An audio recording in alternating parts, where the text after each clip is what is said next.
For some reason, there was another Digimon Times event recently, though not as big as the usual ones. Despite being slightly impromptu and not really having a ton to talk about, they still managed to bring up a few VPET items.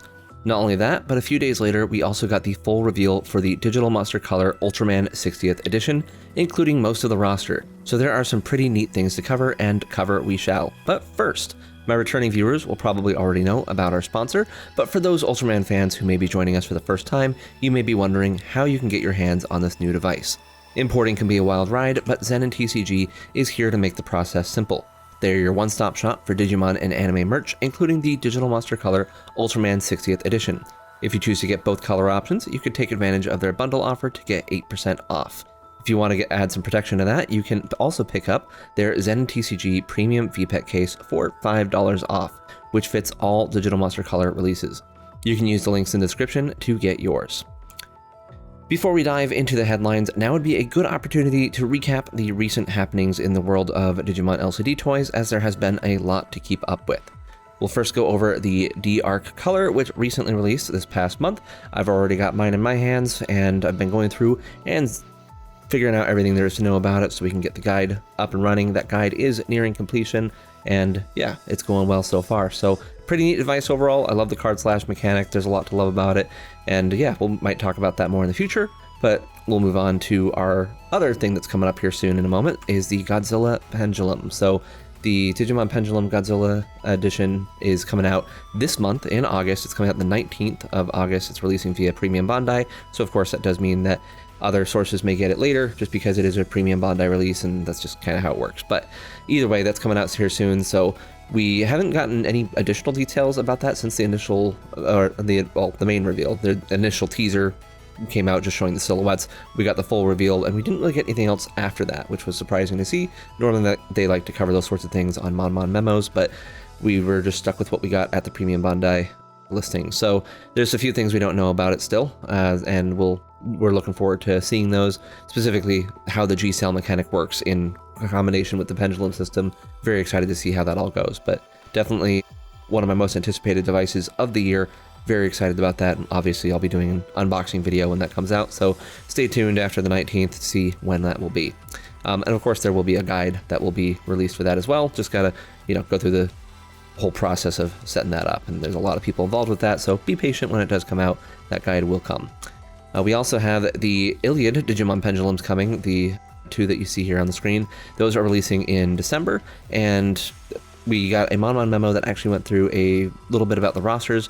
A few new pieces of information came out from that, including details on mode changes, which is very exciting, including a new type of mode change, which may actually be more of an evolution than a mode change, because certain Digimon are going to be able to evolve in their sleep, basically. So if you meet certain conditions, they'll go to bed and they'll wake up as a new Digimon. Sarasmon, for example, can use that method to become Sarasmon Medium. So very excited about that. We also got new artwork for the new Digimon that are coming out. So we originally had the two child stage Digimon, but now we have the adult and perfect ones as well. We could see here Snakemon, as it is called. We found that out on the Mon memo, and its evolution there, Vipemon, and its evolution Ambromon, as in Ambrosia. So very cool there. Vitemon's got some crazy grape cheeks going on, and Ambromon kind of just drops the snake thing altogether for a minute. But yeah, very cool to see that. Those, of course, are going to go into Bacchusmon as kind of like a thematic line for that. So yeah, way cool to see. And then on the other device here, the other Iliad device, we have Gagamon or Gargamon. Not sure which one it'll end up using. Actually, might be, instead of Gagamon, it might be more like Gagamon.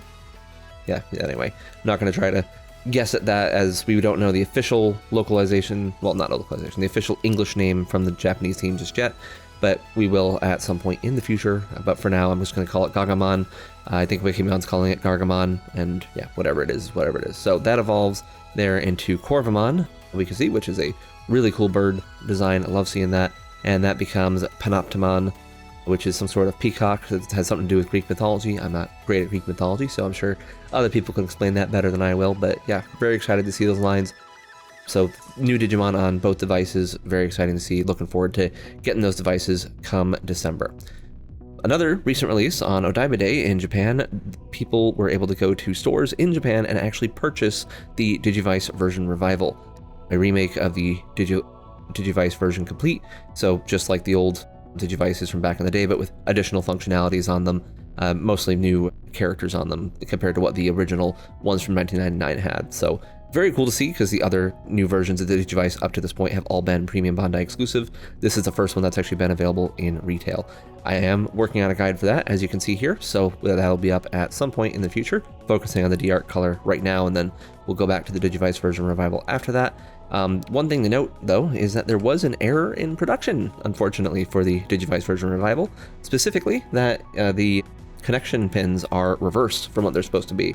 So you can see here in this tweet, from WYY767, that the only way you can connect to a version revival with another device, another black and white device with the two prongs like this, is by turning them opposite directions from one another. So you can't have the screens both facing the same way. A pretty ridiculous oversight, if you ask me. And the funny thing is, too, is that the Digivice version revival actually does say in the manual that it is compatible with other devices, and so it's clearly not it is compatible, but not in the intentional way here. So that's kind of a big bummer that happened. Bandai has not said anything about that yet, but a real shame that that's how it went. But you know, I didn't battle a whole lot with Digivices anyway, so it's not the biggest deal for me, but for some people I know that's going to be a big downer. But it does still work, you just can't connect it the way you would expect to. Now, if you're fighting a Digivice revival against another Digivice version revival, that's going to work just fine, because they'll both be reversed. And if you're really crazy, you can open it up and reconnect a few things and make it work the way you would expect to, but that's a little more effort than it's worth for my sake, to be honest with you. But yeah, so there's no word yet on the international release timing, so we do know that it is going to be released internationally at some point, but we do not know when yet. Same for the Digimon Original New Wave 2 as well. That has also been released in Japan, but we do not know for sure when that is coming out in other territories. So, but yeah, so that's I think that's pretty much it for the recap stuff. So we'll move on to what actually happened at Digimon Times. So the first big announcement, and actually the biggest announcement they had there, was, as far as VPETs go, is the Digital Monster Color Digimon Beatbreak edition. So very exciting to see that. This is the second anime crossover we've had with the Digital Monster Color series. First one being the Digital Monster Color Cross Wars 15th edition. This one doesn't even need an anniversary. This is their first anniversary. They're already getting a crossover VPET, so congratulations to them. I'm sure many of you are watching Digimon Beatbreak. I am, of course. It's a neat show. I like it just fine. And this is themed after the members of Glowing Dawn, the main team of Digimon from the show. So we have Gekomon, we have Kiratmon, we have Pristamon, and we have Murasamemon all on there. From there, I'm going to assume that they're all raisable in some way. We only see Gekomon sprite, and this is what you're looking at here is everything we know about it. We know nothing more than what we see here. This is it. So we see the lovely shell that has the graffiti artwork that they love to do so much as of late, complete with the Glowing Dawn logo on the back. And we see the various Digimon reference book pictures on there. So how many of them we'll get, I would assume we'd at least get the full lines for each of the main partners there. And apart from that, who knows? I would love to see some of the other characters in there. There's been a lot of good Deep Sabers in this show that have been in there. Marine Chimeramon being one of the 5 stars, and is that what they're called, the 5 stars? I think so. The Star of Water. And then the most recent villain being exclusively a Deep Sabers user was really cool. Love that. So yeah, hopefully we'll see a few other Digimon show up throughout this, especially because there have been a few other new Digimon in Beatbreak besides the partners too. It started off with Haimon like right away, and then I won't get into spoilers right now. It's not really a spoiler at this point because Bandai already tweeted the image out, but there was a brand new Digimon revealed yesterday that was not one of these partners. So yeah, so we'll see what all goes in there. No idea on timing for this, no idea on when we'll get more information, but definitely looking forward to seeing more about that. Up next, we also have this here is just kind of teasing a little bit about the 30th anniversary that is next year for Digimon. And as of course they're going to be doing a few things for that. They specifically dropped by name that there will be an LCD toy 30th anniversary project, which is now underway. So that says to me that it's going to be something different from what we currently have running with the Digital Monster Color and Digimon Pendulum colors. We do expect that there's going to be 2 more versions of the Digimon Pendulum color, by the way. What those are and what they will include, who knows? A lot of people have been theorizing that it could be stuff to do with the main Digimon server, or the main digital world, as opposed to Iliad and Shambhala, which have both gotten a pair, so why not have a pair for the main digital world too? Could feature Royal Knights. I'm not big on that idea personally. I find it perfectly plausible, but I'd prefer something else as far as those versions go. Dragon's Roar and Jungle Troopers would be really cool to see, but hard to say what will actually happen. I mostly just don't like the idea of the main digital world, because that's kind of what the first 6 versions are. Those are all part of the main digital world. They're on the folder continent. And so we've already got that. I would love to see something else. But we have 2 additional versions in the code that have not been seen yet. So we would assume that those could be 2 more Pendulum versions. They may not. That's not a promise. That's not anything that is for sure happening. And especially with the timing of the 30th anniversary, it would be surprising to me to see them talk about that as well as a brand new LCD toy product, but I'm not ruling it out just yet. Just saying that there's definitely a distinct possibility that we can still get 2 more Pendulum color versions. As for what this new LCD toy will be, considering it's an anniversary product, I really hope it's not just them doing something with the first version of the Digital Monster again. The Digital Monster version 20th, version 10th would be hilarious, but I don't want that. I would love for them to do something brand new, and that's what I'm hoping for. I'm hoping it's actually like, kind of like, okay, in honor of the 30th anniversary Digimon, here's a completely new V-Pet to, go back to our roots and all this. That would be so cool. It could even have all new Digimon. I know they're shy about that, especially after the Vital Bracelet. They started off with all Pulsemon stuff, which I think was a neat idea. Even if I don't really care for the Pulsemon family of Digimon, I think it was a neat idea. They could probably do a better idea of that. I personally found the Excel to be a great template for that sort of thing, where they had a great mix of new and returning Digimon and just had really cool rosters. But I know some people aren't big on the Excel itself, but the roster idea is what I'm focusing on there. I thought the Excel did a really good job of having cool new rosters. But yeah, so no details, nothing we can do right now but speculate, and I'm not going to speculate too far because, anything I could think of right now may be very, very wrong, so who knows. But we'll likely know June of next year what the big reveal is. There's a chance it could be earlier at Digimon Con, which would either be in February or March if it's at the same time as usual, but I doubt it. I bet they'd want to save that reveal for the actual June 26th broadcast next year is what I would expect. But yeah, so exciting stuff to look forward to. More new stuff coming in the world of Digimon V-Pets. Love to see that it's always, more stuff's always coming out. It's been very consistent since 2017 that we've always had new V-Pet stuff, and that's been fantastic. So love that. So let's go on to the big headline, though. Here's the one that's actually why I'm making a video in the first place, is that we have a whole bunch of details about the Digital Monster Color Ultraman Series 60th edition. What a mouthful of a name. And yeah, there it is. So 2 different colors, as we knew we would get. And this, as usual, this is going to be the same software on both devices. So the same roster, same gameplay, same everything on both colors. You just choose the color that you want more. That's it. You don't need to buy both to get everything. You can buy both if you like both colors, of course. And yeah, so that's the main thing to keep in mind there, though, is that they are the same device. And as you can see, we got several Ultramen on there. I am trying to do my best to understand Ultraman in this process. I have never really dealt with it before. It's not been something that I've interacted with in the past. I remember watching on Fox Kids, I think it was, they had Ultraman at one point. They were like the original series of Ultraman, I believe it was. And they started airing that for a minute. So I tried watching it, but I just it didn't click with me. So I never really gave it a full shot here. But either way, Ultraman, of course, is a very, very big series. In Japan especially, it's a classic. Everyone loves it. It's got fans all over the world, so this is definitely a good thing to see a crossover for. There's definitely going to be a plenty wide appeal for this. I know that several people in the server are big Ultraman fans and talk about it all the time and talk about their Kamen Riders and their Sentais and all that, and I think that's great. I love it, but it's just, I just want to apologize that I will do my best to speak to this stuff without fully knowing it. And a big shout out to some of those fans in the Hatchery server who have been helping me figure out a little bit about this world and figuring out who some of these characters are. So if I've got it right, guy in the middle there is Ultraman, guy on the right is Ultraman Tiga, and the guy on the left is Ultraman, what was it, Zero? Zeo? I think it was Zero. Zeo is Power Rangers. Zero, I'm pretty sure, is this guy. I might have that wrong either way, but I at least have them named on the roster so I don't have to remember off the top of my head. We'll get to that in a minute. But yeah, so this is a premium Bandai release. This does mean that it's going to be available for pre-order only. It is not getting a retail release. It is not getting a localized release anywhere. It's all from Japan, and that's it. Whether or not it's in Japanese, we don't know. Normally speaking, Brick Devices, I would just default to say that yes, it's in Japanese, but the crossover with Cross Wars was not in Japanese. That was fully in English, so it could go either way. It could be Japanese, it could be English, no idea. Regardless of what language it's in, it will not matter because there's very few menus on these devices, very little to read. You can use it from muscle memory, no problem, from once you get used to it. what the different menu options are. So don't let that deter you. If you're a big Ultraman fan and you can't read Japanese, don't worry about it. Again, it might be in English. Even if it isn't, you'll still be able to use it, no problem.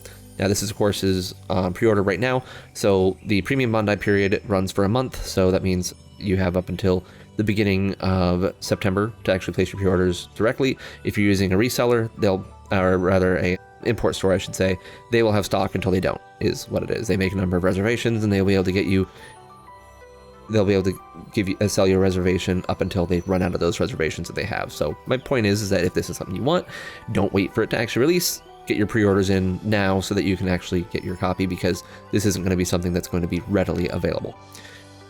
And thank you to those of you who hear me say that every single video for bearing with me. I do want to make sure that anyone that's new to this that does get that idea.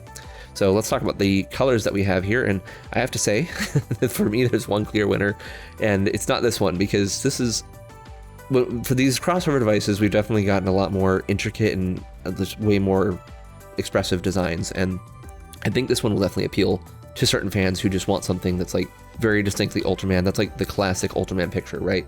Like even I know that one, and that's just kind of one of his main poses there. So I think that's great. It does look very nice from the front. It's just the back is like super boring. There's nothing there, as you can see. There's just a little 60th edition logo. And for some of you, maybe that's what you want. You want something clean. You want something that's just like, you know, got the Ultraman going on, but you don't need it to overpower you. Me, I like the overpowering personally. I love how crazy they get with the designs. I think there's definitely a lot of love for simplicity. Yet there's a lot of simple designs I do like, but for these crossovers, I love when they go all out with the full art, and that's what we have with our second color here, the Graffiti Ultra Heroes color. Again, there's that graffiti. They love their graffiti art over there, and I am very glad they do, because I love when they make it. But this is the clear standout for me. So it's got the 3 Ultramen there expressed in different areas of the device, and you even have their LCD art going on. So it's, yeah, this is way more, I mean, it's also blue. That's a big deal for me too. I prefer blue devices, but yeah, this is just way more interesting to look at. So definitely my preferred pick. I'm willing to bet that there's plenty of people out there who would prefer the red, and if you do, great, more power to you. But it's also got the cyan buttons. The red one's got cyan buttons too, which is really great. I love seeing those on there. But yeah, definitely a big fan of this design here. So even if I don't like super get into the device, since I'm not an Ultraman fan, I will still like having this very much, very much. So yeah, there you go. So that's what the devices actually look like. And as far as the contents of the device and what the gameplay is like, so we don't know a whole lot. As you may well know, I'm not a big Godzilla fan either, but the Godzilla Digital Monster Color is like the best digital monster color, and probably one of my top 3 Digimon V-Pets, and it's a Godzilla crossover device. These are wild cards for how good they can be. Meanwhile, the Monster Hunter device is one of my least favorite Digimon devices, so that's how it goes in the other direction. But I've got hopes for this one, because with Godzilla, I think they realize that they really figured it out, hence why we're getting a pendulum, I would bet. But I'm willing to bet that they're going to go crazy with this too. The Crosswords device was like, had a lot of good ideas. The roster was just kind of and the raising experience was kind of So we'll see how this one ends up, but we don't know a whole lot yet. One of the things we do know, though, is that you have the ability to choose between what route you want to go. So you can choose to go the Ultra Heroes route, or you can go the Kaiju route. And what that actually means in terms of gameplay, hard to say. If you can choose like an egg or whatever it might be. I don't know if they use eggs for this. They might. I know the Vital bracelet used like a little baby Ultraman or whatever it was. So they might go that route here too, instead of an egg. So I don't know what route they'll end up going, or how that choice will be made, or if it implies it's a choice, but it could also be like medium condition or something. We don't know yet. So either way, it seems like the heroes and the kaiju are separated into separate areas of the chart, which, yeah, just fine with me. I've got no issues with that, especially because they've got a lot of both in here. So as far as unlocking characters, that's going to be done through battling. That's happened on most of the devices. Well, not most, but a lot of the devices recently. The Cross Wars and the Godzilla both have battle unlocks. How intricate it is here, not sure. The fact that they bring it up is neat in and of itself, because that implies that it does play a significant part in it. But we don't know the specific details behind that just yet. And then the other thing we see here on this image is that the Henshin images are used when they evolve. So when it's time for it to evolve, you get this little zoom in on these images here, a full screen cutscene basically, showing the image of the Ultraman you are becoming. Whether that applies to absolutely everything, I don't know. It would be cool if it does, if you get a little image in there for everything. I think that's a fantastic little inclusion. It's a ton of fun. So yeah, kind of thing that would be cool for them to do in other things. I don't know if this has cut-ins, if these replace the cut-ins or what during battle. They didn't mention cut-ins, so this might replace that. I don't know. They also surprisingly didn't mention the normal things they always do of cold mode and backup, but this is a digital monster color, so of course it's going to have cold mode. Of course it's going to have backup. You may also notice on here something very interesting is that 2 of the icons are pretty significantly different from what they normally are. And the first is the food icon. Is instead of food, it's sparkles. I have to imagine that it's still food. But yeah, they actually changed the icon to little sparkles instead. No, I'm getting PTSD. It's not PTSD because the trauma's still ongoing, but seeing little sparkles like that makes me think of AI. So it's like Ultraman's got this AI mode going on. That'd be, yeah, no, thankfully I'm sure that's, well, no, obviously that's not what it is. They didn't bake AI into this, but it definitely evokes that, the standard AI. I don't know why little stars became how you know that something is using AI or not, but yeah, that's just what people decided on. That's what it looks like, but no, that's for food. And then likewise, poop is something else too. I don't know what that is. It's like it looks like the gooey bomb from Smash Bros to me, but I don't know what it actually is. And yeah, I'm sure it'll make more sense once I actually get the device, or maybe these sparkles and orbs will make more sense to Ultraman fans. Maybe those have significance there. But yeah, I thought that was neat that they actually changed those icons around, because that hasn't been done on the previous crossovers. They were all the same icons on those. So yeah, either way, very cool stuff shown off so far. And then of course we come to the roster of the device, and we have on here that there are going to be at least 40 different characters to race, which is a solid size of a roster, that's for sure. And we are shown 32 of them here, so we didn't get to see the full thing, but we get to see a solid chunk of them, certainly most of them. And one thing that's not on this roster that you'll notice right away is any Digimon. Up to this point, there have always been at least Digimon or crossover Digimon on these crossover devices, but we haven't seen any crossover Digimon, we haven't seen any Digimon whatsoever. Now, we do know there are going to be Digimon that appear as enemies, so apparently we'll have Digimon appearing as kaiju. I have to wonder if they'll be using any of the ones that were used in the Godzilla device, or using any of the V5 ones, I should say, because that would seem like a big conflict of interest, so I don't know. I'm interested to know about that. But yeah, that's how we know for sure that Digimon will be on here, is via enemies in the on-device battles. But if they appear as raisable, don't know. If there's going to be a crossover, don't know. Usually when there's a crossover Digimon, they, make that really big and noticeable on the product page here, but they haven't mentioned anything about it. So maybe there won't be. Maybe we won't see a crossover with an Ultraman. Like Justimon would be a good one there. And I'm pretty sure Justimon's more aligned with Kamen Rider than it is with Ultraman, but still, I think it works out perfectly with this sort of thing. So will we see a crossover with that? It doesn't... It's hard to say. Maybe not. Maybe not. Maybe this will be the first of these crossovers that don't have a special new Digimon made for them. Unless you count Cross Wars, which of course it didn't, because that's already Digimon, but it's a crossover because it's an anime, and yeah, it's confusing, I know, I'm sorry. But that's just the way it works. So yeah, but as far as the actual characters on there, so the names here, again, are mostly courtesy of members of the Digitama Hatchery Discord server, so thank you again to those who helped me figure these out. Some of them I was able to glean myself as far as the monsters go, but I would have never, ever gotten any of the Ultramen right, because so many little differences and little details that you have to notice. Like, one that was talked about was Ultraman, Zaffi, and Jack, and how they are all the exact same sprite, apart from very few pixels changed on each one. Like, Jack has those 2 yellow pixels on its arm. Zaffi has 3 pixels change, except it's not, or no, it's 4 pixels change to like represent these little studs on its costume.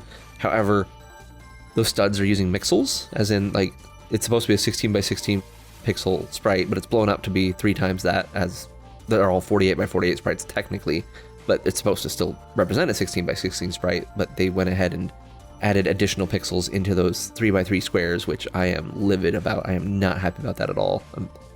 You do not do that when you're a sprite artist, but whatever, they did it. It's there. We have to live with it. But yeah, so just some of these have very slight differences. Some of them are obviously color changes of each other because they have like different forms. So Tiga can become Tiga Sky or Tiga Power, and Zero can become Zero something Corona and Zero Luna something else. I don't remember what they are, sorry. So yeah, they've got a whole bunch of different characters on here.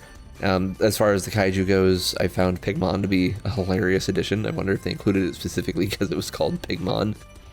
It is a nasty looking thing, I tell you that.